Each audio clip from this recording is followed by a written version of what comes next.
नमस्कार दोस्तों, Chronicle study channel पर आप सभी का स्वागत है।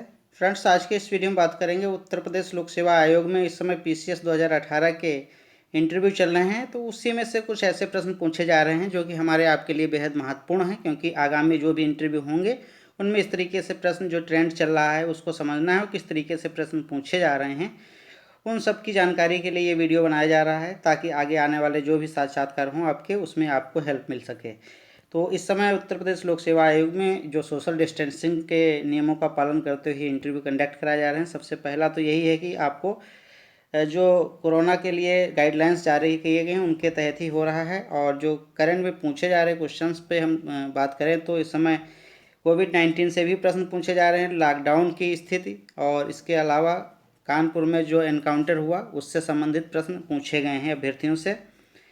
और इसमें इंटरव्यू में पूछा गया है कि योगी सरकार की कोविड-19 को लेकर क्या स्ट्रेटजी है, और साथ ही लेवल 1, लेवल 2 और लेवल 3 हॉस्पिटल क्या होते हैं। इसके अलावा कानपुर एनकाउंटर पर सवाल पूछे जा रहे हैं, मुठभेड़ क्या होती है और पुलिस ने गोली क्यों चलाई। ये प्रश्न जो है बेहद अभ्यर्थियों से ज़्यादा पूछे जा रहे हैं। और इसके अलावा भारत, चीन और नेपाल के संबंध इस समय जो खराब थोड़े से हो रहे हैं उन पे भी प्रश्न पूछे जा रहे हैं। यूनिफॉर्म सिविल कोड क्या होता है, इस पे भी प्रश्न है। और बाकी भारत, नेपाल और चीन के बीच जो इस समय संबंध है उससे भी प्रश्न पूछे गए हैं। मास्क लगा के सभी अभ्यर्थी इंटरव्यू देने जा रहे हैं और उसके जो गाइडलाइंस हैं उनका पूर्णतः पालन कराया जा रहा है।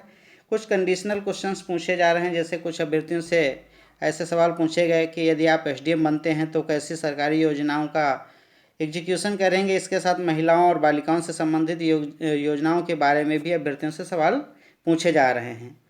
इसके साथ ये भी पूछा गया अभ्यर्थियों से कि एसडीएम और डिप्टी एसपी में क्या अंतर होता है, उनके अधिकारों को लेकर, कि दोनों के बीच क्या बेसिक डिफरेंस होते हैं।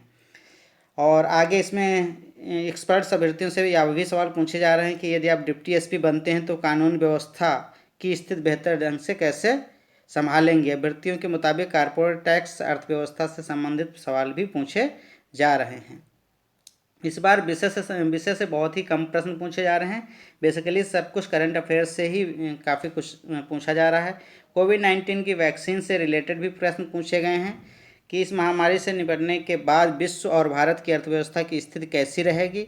इस पर भी सवाल पूछे गए हैं। अभ्यर्थियों से कोविड-19 वैक्सीन तैयार करने में आपका क्या योगदान हो सकता है, ये भी प्रश्न पूछा गया है। उनकी पर्सनालिटी और बैकग्राउंड से भी क्वेश्चंस पूछे जा रहे हैं।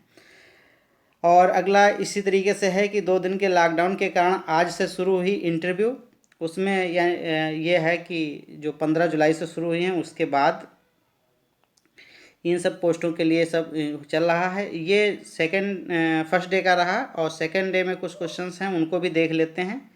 इसके अलावा यदि आप फ्रेंड्स बता दें हम आपको कि हमें आप सोशल मीडिया पे किसी भी प्लेटफॉर्म पे यदि फॉलो करना चाहें तो आप हमें क्रॉनिकल हिस्ट्री नाम से सर्च कर लीजिएगा।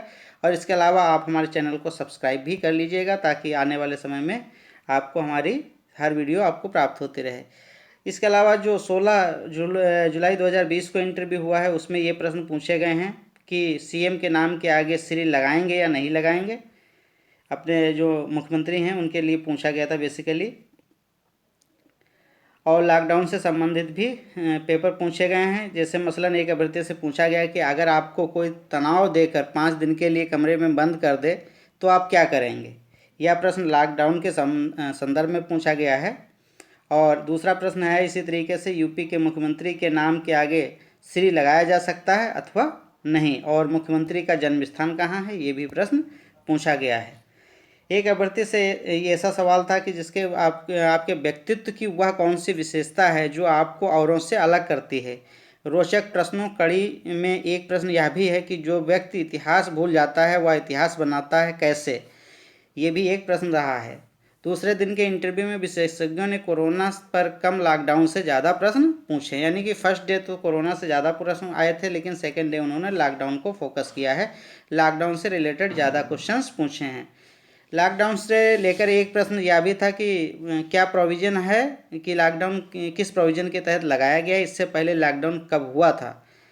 एक अभ्यर्थी से लॉकडाउन, कर्फ्यू, धारा 144 में अंतर पूछा गया है। एक अभ्यर्थी से विशेषज्ञों ने परिवार पर पड़े लॉकडाउन के सकारात्मक प्रभाव को बताने के लिए कहा गया। घरेलू हिंसा और लॉकडाउन के बीच क्या संबंध है, और घरेलू हिंसा के प्रकार के बारे में भी प्रश्न पूछे गए। तो इस तरीके से ये प्रश्न रहे। दूसरे दिन में प्रश्नों में ये भी शामिल रहा कि एनकाउंटर पे भी सवाल किए गए हैं। इंटरव्यू के दूसरे दिन सवाल पूछा गया।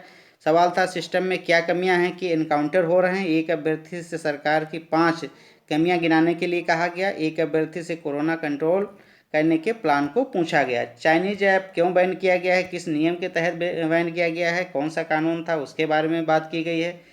कोविड-19 में क्या इनोवेशन हुआ है, इसके संबंधित प्रश्न है। और इसके अलावा पॉलिटी से आपकी संविधान की आत्मा क्या है, गवर्नेंस और गवर्नमेंट में क्या अंतर है, लिंगानुपात क्या है, ग्लोबल वार्मिंग का आप पर क्या प्रभाव पड़ा है, आत्मनिर्भर भारत कैसे होगा, और चयन नहीं हुआ तो भविष्य में क्या करेंगे। ये सब प्रश्न जो है अभ्यर्थियों से पूछे गए हैं। इसके अलावा आर्टिफिशियल इंटेलिजेंस क्या है, भारत इसे किस क्षेत्र में बढ़िया प्रयोग कर सकता है, शिक्षा में सुधार हेतु उपाय बताइए।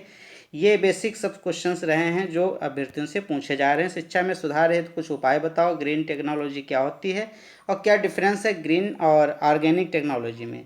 तो ये प्रश्न रहे हैं जो अभ्यर्थियों से 2 दिन में पूछे गए हैं। और फ्रेंड्स मैं आपको बता दूं, इसी तरीके से जो तीसरे और चौथे दिन के भी प्रश्न होंगे वो भी मैं आपके लिए अवेलेबल कराऊंगा, क्योंकि आने वाले समय में जो भी खास तौर से 2019 का इंटरव्यू जब होगा तो उसमें ये सब प्रश्न आपके लिए एक प्लेटफॉर्म का काम करेंगे। क्योंकि कोरोना जैसी, लॉकडाउन जैसी सिचुएशंस में जो कुछ हुआ है, ये हाल फिलहाल 1 ईयर के लिए क्वेश्चंस कंटिन्यू चलते रहेंगे। और चाइना और नेपाल से जो रिलेशंस इस समय ख़राब हुई हैं वो भी मुद्दा आगे चल के बना रहेगा न्यूज में। तो इस तरीके से आगे भी इन सभी टॉपिक से प्रश्न पूछे जाने की संभावना है। तो ठीक है फ्रेंड्स, अब मिलते हैं नेक्स्ट वीडियो में। Thank you for watching the video.